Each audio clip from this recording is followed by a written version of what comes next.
Assalamualaikum warahmatullahi wabarakatuh. Perkenalkan, saya Bagus Palikiarano. Pada video kali ini saya akan mendemonstrasikan bagaimana mengisi lembar perawatan mesin CNC yang ada pada job sheet SMK Mikael halaman 12. Berikut merupakan tampilan lembar perawatannya, mulai dari preparation hingga nanti ke tahap cleaning. Pada lembarnya kalian bisa mengisikan untuk referensi keterangan mulai dari nomor 1 hingga nanti nomor 12.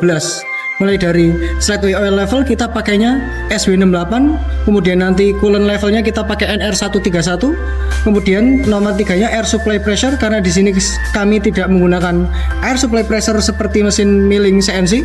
Jadi kalian bisa coret dari hari Senin sampai Jumat. Kemudian untuk nomor 4-nya hydraulic oil level hanya ada di mesin ketiga, karena kami tidak akan mengganti oil atau melakukan pergantian dalam waktu yang dekat, kita bisa kosongkan saja. Untuk nomor 5, 6, dan 7 nanti saya akan demonstrasikan. Nomor 8 kalian bisa tambahkan catatan di sampingnya, itu jog atau hand wheel axis movement functionnya. Nomor 9 kalian bisa tambahkan zero return functionnya pakai kode G75X0Z0. Kemudian nomor 10 tool chain-nya kalian bisa ganti, bisa tambahkan keterangan G54T.D1. D1 ini merupakan basic mesin pada mesin Siemens yang harus kita tuliskan. Kemudian nomor 11 warming up nanti saya demonstrasikan. Nomor 12 nanti spindle speednya kita demonstrasikan juga. Nah, metode pengisiannya bisa kalian isikan sesuai keterangan yang ada di sini. Ada full, refill, not use atau oke atau not oke. Nanti kalian bisa sesuaikan sesuai instruktur kalian yang mendemonstrasikannya. Misalnya, slide oil level kita melakukan refill atau tidak, atau mungkin nanti instruktur kalian akan mendemonstrasikan untuk diisi centang saja. Berikut saya demonstrasikan. Nah, untuk nomor 1, slide oil SW68 bisa kita lakukan pengecekan di sebelah sini. Ini merupakan oil mesin yang harus kita cek secara rutin setiap hari. Di sini tertera maksimum level dan minimum level. Ketika oil mesin berada pada dekat minimum level, alarm dari mesin sendiri ini akan menyala. Nah, sebelum alarm itu menyala, kita wajib melakukan pengisian ulang atau refill sampai nantinya mendekati max level atau setara dengan max level. Kemudian, kalau sudah kalian lakukan pengisian atau tidak melakukan pengisian, misal kalian menggunakan mesin tapi mesinnya sudah dalam keadaan oilnya full, kalian bisa centang saja. Lanjut ke nomor 2, coolant level NR131. Kita pakainya NR131.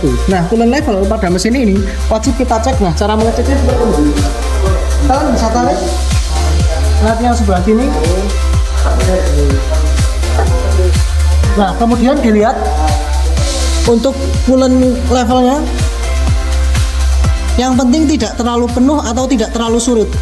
Ini segini masih level sedang. Untuk perbandingannya, coolant level ini menggunakan 1 biligen AC dan nantinya dicampur dengan 100 ml dari oil NR131. Gitu, jelas ya teman-teman? Kemudian untuk nomor 3, air supply pressure kita tidak menggunakan, hydraulic oil level juga tidak kita lakukan pengecekan. Nomor 5, main power on merupakan tombol on off-nya mesin CNC. Sebelah sini kalian bisa geser tuas ini ke bagian bawah. Nah, untuk ketiga mesin ini metodenya sama. Selanjutnya kita bisa menunggu booting dari mesin CNC ini dulu. Karena basic mesin CNC ini menggunakan komputer seperti programmer gitu, jadi kita harus menunggu sekitar kurang lebih 30 detik sampai 1 menit. Nah, teman-teman, mesin CNC sini sudah melakukan booting hingga tertera tampilan yang seperti ini. Coba dekatin kameranya. Nah, ketika kalian melihat tampilan seperti ini, di sini tertulis bahwasanya warning drivers not ready. Artinya kalian harus membebaskan atau merilis emergensinya dengan cara putar ke kanan. Kemudian di tampilan ini masih tertera emergency stop. Nah, caranya dengan dibebaskan menggunakan tombol reset. otomatis tampilannya akan bersih seperti ini. Nah, untuk itu poin nomor 5 main power on, 6 electrical function, 7 controller panel function bisa kalian centang. Kemudian lanjut ke nomor 8 axis movement function. Kita menggunakan jok atau hand wheel. Ini tuas penggeraknya kita bisa menggunakan jok atau hand wheel. Pertama kita ceknya, buka dulu mesinnya. Kemudian untuk menggunakan hand wheel kita perlu menekan hand wheelnya dulu, tombol hand wheelnya sampai indikator lampunya ini menyala. Kemudian kita pilih sumbunya. Yang ingin kita gerakan ini koordinat Z atau X. Misal di sini saya menggunakan X. Nah, setelah itu kalian perlu mengatur skalanya dari 1, 10 sampai 100. 100 ini paling kencang, 10 sedang, 1 ini sangat tidak terlihat pergerakannya. Kita bisa lakukan contoh ke skala 100. Kemudian kalian bisa putar hand wheel-nya.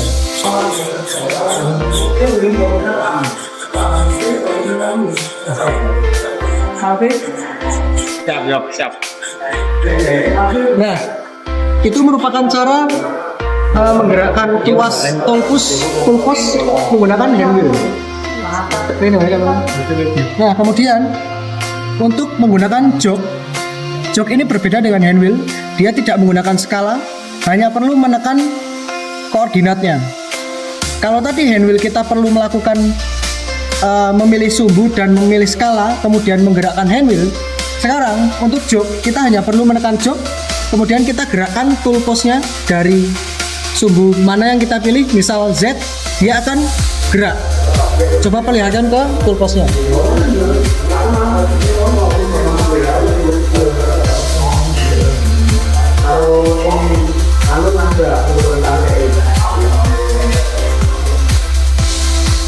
Nah, ketika kalian sudah melakukan dua komponen penggerak ini, sudah melakukan cek antara hand wheel dan jok, kalian bisa centang untuk nomor 8. Kalian bisa centang. Kemudian untuk nomor 9, zero return function, kita menggunakan kode G75X0Z0. Nah, ini merupakan zero return yang harus kita masukkan. Karena tadi toolposnya tidak berada di titik 0 mesin, kita perlu melakukan zero return. Caranya seperti ini. Pertama, kalian bisa klik tombol MDA ini, tujuannya untuk menginput data secara manual data actuation atau manual data input. Kemudian untuk memasukkan kode zero return, kita kan tadi udah punya catatan bahwasanya kita pakai kode G75X0Z0. Kita bisa masukkan G75 kemudian X0 dan Z0. Nah, setelah ini kita bisa tekan cycle start. Bisa dilihat karena pergerakannya begitu cepat, kita bisa mengatur kecepatan toolpos geraknya menggunakan feeding. Ini merupakan tuas untuk kecepatan toolpos, yang ini tuas untuk kecepatan spindle. Di sini tertera persen untuk kecepatan spindle dan persen juga untuk kecepatan feeding. Setelah kalian melakukan zero return, kalian bisa centang di bagian sini. Kemudian nomor selanjutnya adalah tool change atau clamp function. Tool change ini bisa kita masukkan masih di MDA juga. Dan catatan untuk teman-teman, ketika kalian melakukan tool change, pastikan toolpos kalian ini berada di titik 0 atau pastikan kalian sudah melakukan zero return untuk mengantisipasi kecelakaan kerja yang tidak kita inginkan. Nah, cara melakukan tool change, kita bisa masukkan kode di sini. Ini sudah berada di MDA. Nah, kalau masih begini, kita tidak akan bisa melakukan pengetikan. Setelah siklusnya yang kita ketikkan tadi ini jalan, kita perlu lakukan tombol reset ini. Kita perlu tekan tombol reset ini dulu, baru kita bisa tekan. Nah, selanjutnya kita taruh kursor di bagian bawah dan ketikkan tombol atau kode yang akan kalian lakukan. Kodenya adalah G54T Nah, di sini T-nya ini bisa kita sesuaikan tergantung kita mau ganti ke tool berapa. Di sini terdapat indikator nomor atau nomor tool pada mesin yang terlihat di situ. Kita mau melakukan pergantian ke tool nomor berapa.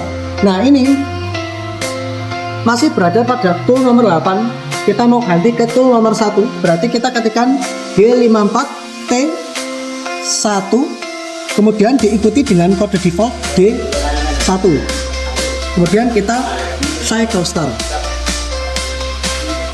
Otomatis dia akan melakukan pergantian ke tool nomor 1. Hal lain juga bisa kita lakukan ketika kita menghapus bagian kodenya sini. Saldo. Kita ketikkan T misal 5.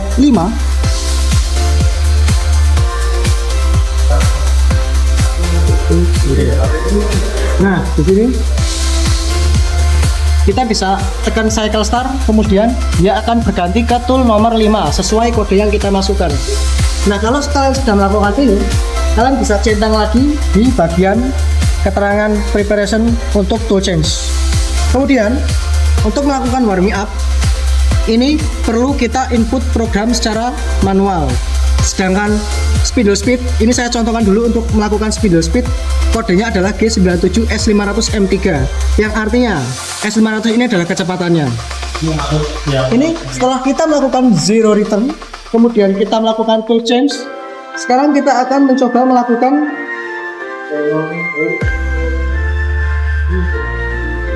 spindle speed.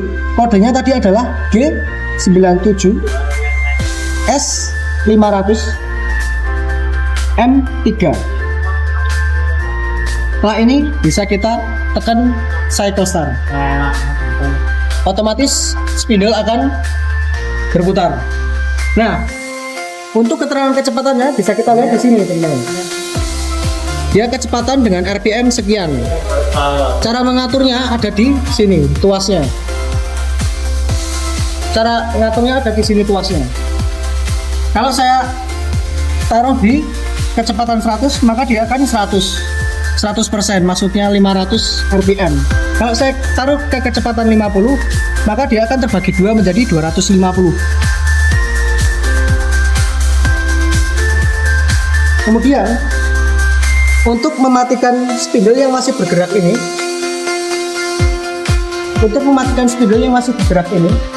kita tidak perlu melakukan atau input program secara manual lagi.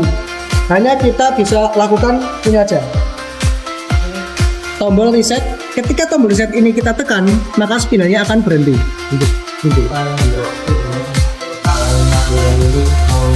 Otomatis dia akan berhenti. Itulah demonstrasi saya dari nomor 1 sampai ke 12. Selanjutnya kita akan mendemonstrasikan bagaimana cara melakukan warming up di mesin CNC ini. Pertama, kita perlu masuk ke program manager. Tombolnya ada di sini. Kemudian kita cari program yang namanya Lumas. Di sini kan udah di bagian Lumas yang MPF pastikan. Kemudian kita tekan execute. Nah, ketika mau eksekusi program, pastikan feedingnya ini tidak berada di 100, spindle-nya juga tidak ada di 100 untuk mengantisipasi kecelakaan kerja yang tidak kita inginkan. Setelah tampilannya seperti ini, kalian hanya perlu klik satu tombol, yaitu cycle start.